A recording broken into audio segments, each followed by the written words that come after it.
Hello, my name is Claudia Zevallos. I am from the movie Day of Days, and you're watching Mr. Media.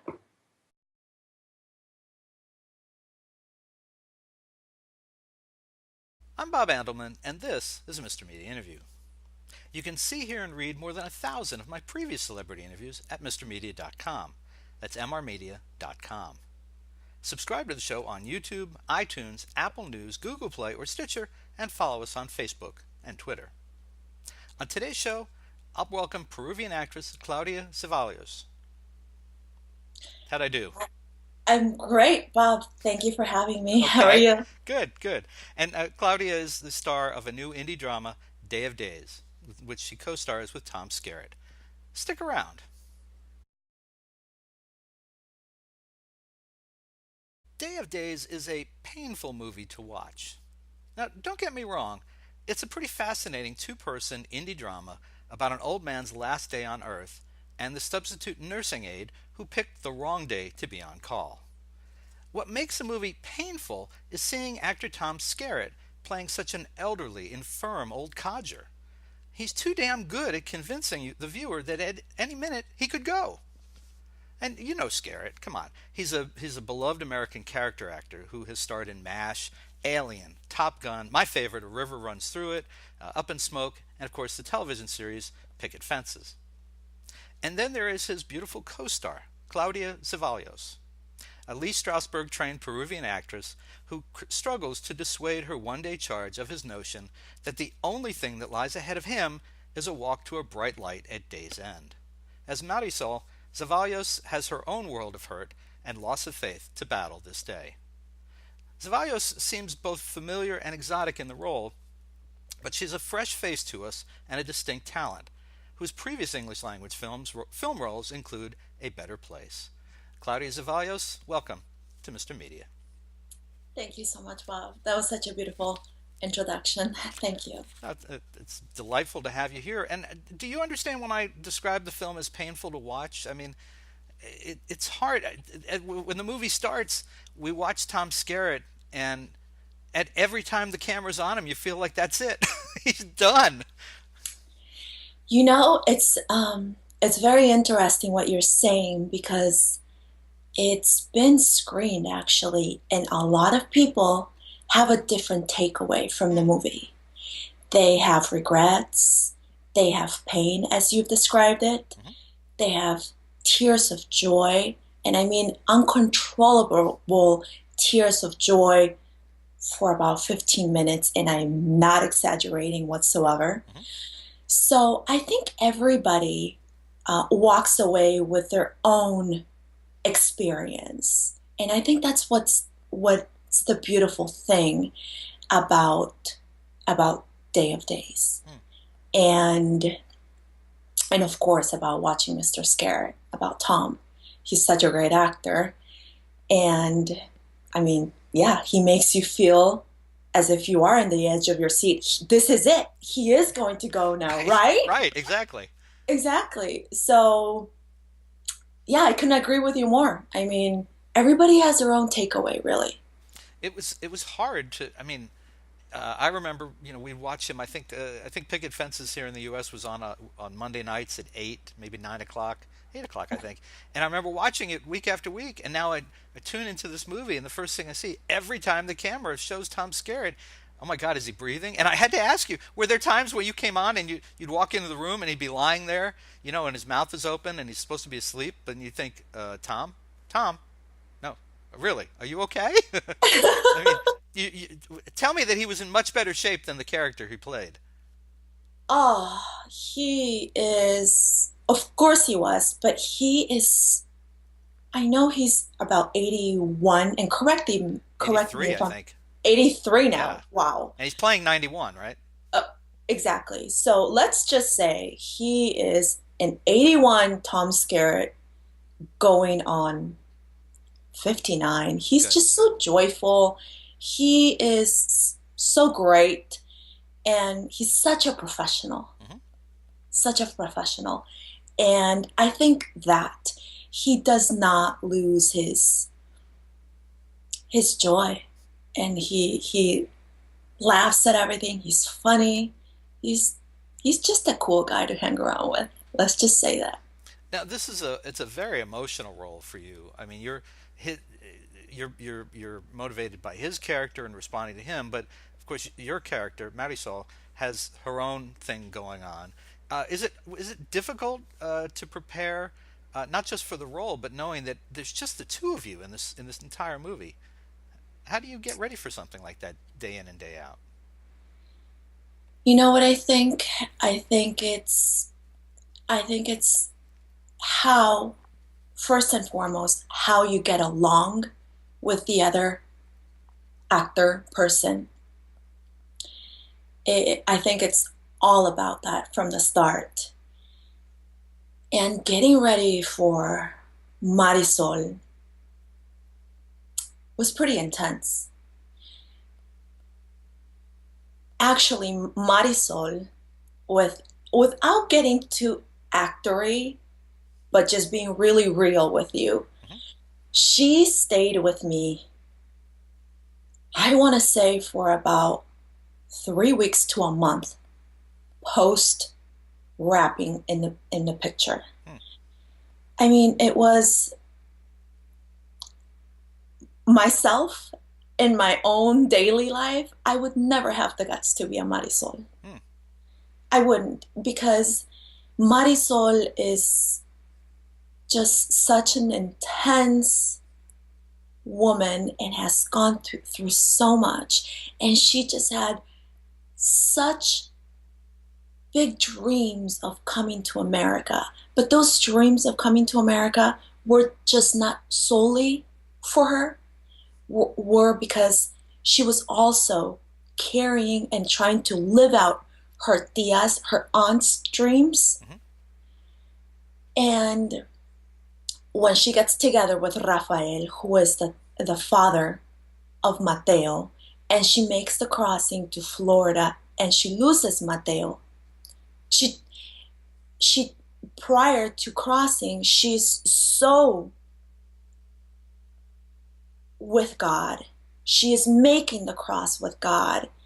I mean, she's pretty much partners with God. And post crossing and losing Mateo, she just becomes another woman.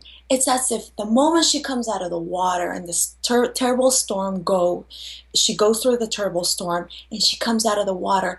It's as if she peels off the Marisol who she left back in Hmm. Cuba, with all of the aunt's dreams, with all of the dreams of I just want to be a wife and a mother and have a family in America. All of that just gets peeled off and she becomes Mar y Sol, which actually means ocean and sun. Hmm. So she kind of puts a shield to that and goes to Los Angeles to get as furthest away as she can from the mar Hmm. and the sol, from the beach and the sun, which is Florida, right? And she just wakes up every day with Mateo, and she she becomes obsessed with the fact of trying to bury her fault within her and trying to trying to survive, because in a way she's not living she anymore herself. She is living the life because she did make that promise to her tia that she was going to be somebody in America as well. So it's I think after what I've kind of described, it was really intense, and it was really painful, and I learned a lot after we were done shooting. And there was a sort of loneliness which I felt, and but I learned a lot, and admire I know I'm a woman, and I may sound sexist, but I learned to admire women a lot more, especially moms. Hmm, I'm not a mom yet, so okay, interesting. yeah. And now I mentioned that you studied at the Lee Strasberg Institute in LA, Yes. right? Um, what did you learn there that helped you particularly with this role, if anything? There was a particular teacher there with whom I've remained friends. His name is Larry Gold. He was fantastic. He what worked in the way of being there at the moment Hmm. and being really truthful in every single beat. Because even though when you're not saying something, there are those beats which are between words or sentences are much more important a lot of the Hmm. times. So that's what I learned from him. And just to also to really getting to know yourself a lot more. When you go to certain places where you think, I don't want to go there because I will immediately start crying or whatever, go there because it helps yourself to learn a lot more of what you have going on inside. So that's what I learned. Hmm. That's what it yeah, to be at the moment of the moment. And you're working with this very experienced actor, Tom Skerritt, who Yes. can be very intense and is in this film at various times. How did your preparation and your training, and then when you start working with Tom, how different or similar is the way he approached the role? I think he was as intense. I think he was as professional. And I think he was as prepared as everybody thinks of him. He was a gentleman. He made me laugh, which was really important. So we just got along really well. Hmm. And he he was for me, he was fantastic to watch. For me, he was such an honor to work with, Hmm. especially just being Day of Days being one of my first big movies. It was such a gift for me. Did he, at any point, did you pick up any advice from him? Did he tell you any stories about, he's been in this industry an awful long time. Did you pick up anything in particular from him? What I picked up from him was he was always on time, first and foremost, and he always had a smile. And it didn't matter what what we were working on that particular day. He always had a smile, and he was very much a professional, a gentleman for sure. And he always wanted to know what was going on. And I always saw in his eyes, check how Kim, the director, how what was going on with him. Hmm. That's what I saw in his eyes, as if how what is Kim going to tell me? How is Kim's day going right now? Just trying to read the director. And I thought, wow, okay, what a what a great thing for me to pick up on because to learn about from that is it's I mean it makes your job so much easier because you just want to know how the director is feeling, how what he is maybe about to tell you, not assuming, but just about because the director is who directs the whole thing. So he mainly wanted to know and get the feeling of the atmosphere, and especially with Kim. And I learned that, and I thought, wow, what a great tip to pick up on. I'll point out the Kim you're talking about is Kim Bass, who's the director Yes. and producer. Kim Bass, uh, I don't know, I can't remember the name of Kim's production company now. Is it? Bass Entertainment Bass Picture. Bass Entertainment. Yes. So, and if anyone's interested, you can go back in the archives and you find an interview with Kim on for his movie Kill Speed. So there's that. And what was it like working with Kim as the director? What does he bring that surprised you, or did you learn anything from him? Wow, did I learn everything? I was just gonna say, did I learn everything from Kim? Everything? No. Uh, Kim is a very artistic writer. And, as I was reading the script, which I could not believe I had in my hands, and I was going to play Marisol, written by Kim and his brother Kyle Bass. I mean, just reading the script, it was so artistic and he was so detailed. And on, I mean, while we were shooting, so detailed and he was so helpful. And he had such a an easy way, but also a very smart way of getting what he wanted out of you to the point that you did not notice, Hmm. especially on the intense scenes.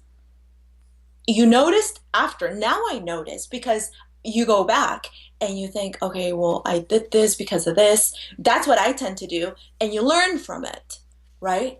So, but that's what I can say about him. I mean, what a what a talent. Hmm.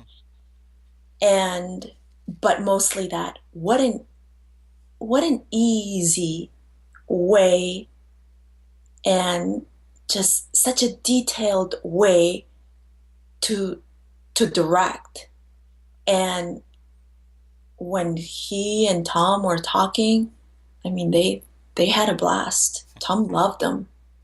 And for me, please, of course. I still can't believe I had this script in my hand. So, yes. Well, and it's interesting if people who don't know this. Kim is. I'm only going to point this out. Well, I'm going to point this out for a reason. Kim is a rarity in Hollywood. An African American writer, director, producer, uh, produces his own films. But in this case, it's interesting that he and his brother wrote this film about a Cuban woman and an elderly bus driver, white bus driver, Tom Skerritt, um, and cast a Peruvian actress as a Cuban woman. Which and Americans are a little dumb about this stuff. There's a big difference between Peru and Cuba. There's things that are different. Even before, when you said Cuba, and then you said Cuba, and I thought, Yes. yeah, I mean, there's little subtleties, and it's just interesting that of all the voices that might be in Kim and Kyle Bass's heads, was this story of this elderly white guy and this young Cuban immigrant, and I just thought, wow, I mean, that's just not where you would expect this to go. That's true. And as you said, cast a Peruvian woman in the role of a Cuban woman. I mean, I just could not have planned it better, I guess. I mean, first of all, what an honor. And as I said before, and especially playing this type of a woman. Hmm. And yeah, I feel so blessed. I Okay, feel so blessed. that's right. Uh, how did you get involved? How did you wind up in the role? Was it written with you in mind, or did you come did you connect with Kim after? How did that all happen? Well, Kim had seen my work before, and he called me, and all of a sudden, I mean, we never really lost touch. So we would always converse from time to time. And when he asked me if I could do a Cuban accent, I said, I think so. Of course, you're never going to say, "Oh no, absolutely not, I can't." Right. Of course, and while I'm putting him on hold, I'm dialing, my dialect coach, but or texting her. But I said, "Yes, I think I can," but that was it for the moment. And then after that, we conversed a little bit more, and he told me a little bit about Marisol, and I was just wowed by the way he described the character. But I didn't know anything about Marisol, being in mind for Marisol myself. So, but then afterwards, when he sent the script over and he said, "Well, what do you think?" And I thought, "Would you like to play this role?" Bob, at the moment when I opened the script, I mean, we actors always go through the script and we see, okay, how many lines do I have? Right. Right. Right. Right? Okay, this is where my character starts and how many lines and how many pages. And as I began going like this through the script, and I see all this dialogue, all this dialogue, all this dialogue, and Walter and Marisol, and Walter and Marisol, and Walter and Marisol, and Walter and Marisol. I just, I, tears just started coming down my face because I thought, wow, I just felt so blessed at the moment. And I thought, I think this is what I've been envisioning. And I guess you can say waiting for, but mostly envisioning and feeling myself doing, working. And I couldn't believe it, that I was going to have this privilege of playing this fantastic woman. As a matter of fact, I remember closing my laptop again and thinking, no, this is not real. And because you do that and then reopening it, and I thought, holy shit, this is real. so so yeah, it's that's what happened. And then production began, and here I am standing alongside with one of the most respected veteran and most professional actors. I could not have planned it better. I could not have envisioned it better. I mean, Tom Skerritt has worked with Mr. Ridley Scott, so, and all other such respected directors as well. So, so yeah, I mean, I guess it just works out sometimes in a way that everything just happens, and sometimes happens so fast that you have to, even though you're trying to keep up, especially because you're working with such a talented people. Kim Bass, his brother, who is a playwright, and Tom Skerritt, and everybody else, Deanna Shapiro. You don't want to let down the casting director, Lisa Hamill, and the executive producers who are there. So you're trying to keep up, but then you also stop and think. The little bit time that you have to stop and think. Hi, hello, you are here. You have to just take a look around and see what's happening. You are doing this. Even if it's, I don't know, 10 seconds, but you do, because it happens so fast. And yeah, so. That's what I can That's say. good. That's good. So we're going to kind of wrap up here, but so what's next? Do you have another role lined up? At the moment, I don't know what's coming next. There are several things on the table which I can't talk about right now, but all I can ask is for you to please cross your fingers. So, um, and hope that everything goes well and that I choose well, right? Because I said everything just goes in so fast that you have to just stop and think and rethink sometimes. But there's no time to grab that rethink moment. Mhm. So yeah, that's what's going on. Well, of course, as we're speaking, the film is still looking for its distribution deal. So people in Hollywood haven't most people haven't seen the film yet. So No, once they see the film, you'll have a lot of opportunity. I think it's a really good role. thank you You're so welcome. much. All right, so folks, listen. Find out where you can see Day of Days, starring Tom Skerritt and Claudia Zevallos. You can go to the movie's website at bassentertainmentpictures.com. That's Bass, B-A-S-S, two S's, entertainmentpictures.com.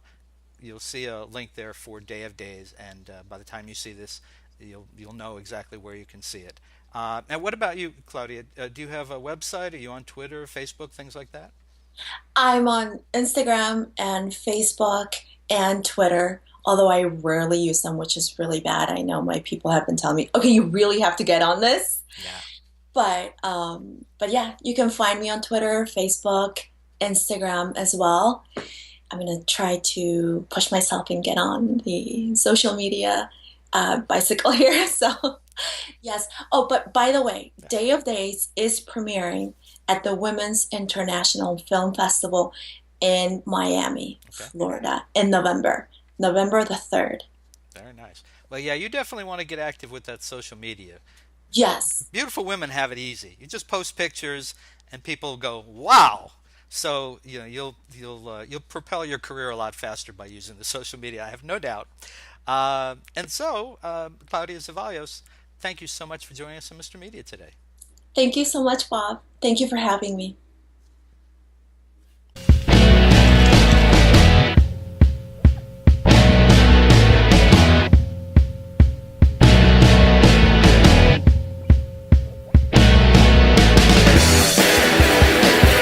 I'm not going out tonight. I'm gonna sit at home in the dark, watching lights on the street tonight. Turn out the stereo receiver. Turn your back on the deceiver. It's a bad idea to believe her. A bad idea to believe her. Turn up the stereo receiver. Turn up the stereo receiver. Mr. Media is recorded live before a studio audience full of strong men and women who have found themselves powerless to protect their loved ones in the face of inexplicable diseases such as Alzheimer's in the new media capital of the world, St. Petersburg, Florida. Mr. Media is recorded live before a studio audience full of dying old men who are not sure they're going to survive today's episode in the new media capital of the world, St. Petersburg, Florida.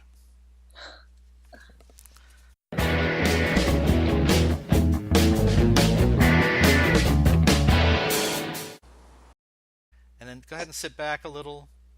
Is that about where you're going to be comfortable?